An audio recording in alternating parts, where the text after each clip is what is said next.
Hello, I'm Kristen, a claims developer with Legal Help for Veterans.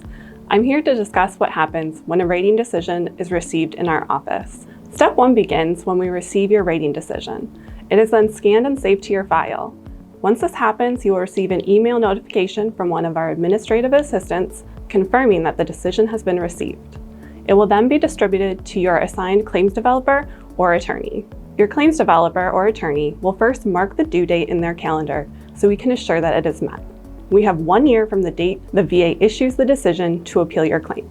Your CD will then review your decision in its entirety and review the evidence that VA used in the adjudication of that decision to determine the path forward for your claim. Our analysis always begins with the assumption that we will be appealing the decision. We will review the reasons and bases for VA's decision and assess whether the VA appropriately applied regulations and presidential case law. During the review process, we will examine the evidence used, including medical records and VA examination reports.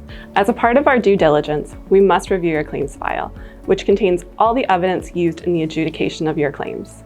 Depending on your claim and medical history, this document can be anywhere from a couple hundred pages to more than 10,000.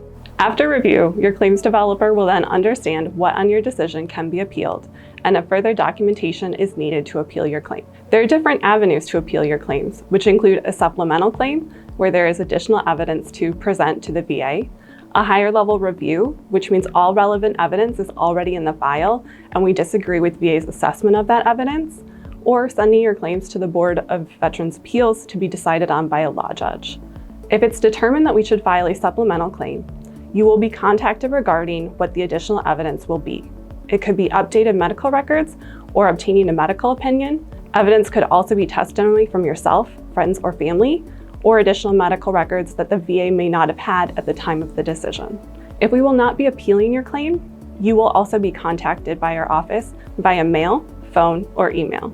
Please make sure that you let us know any updates to your contact information so we can communicate with you regarding your claims. I hope this gives you a better understanding of our office's decision review process.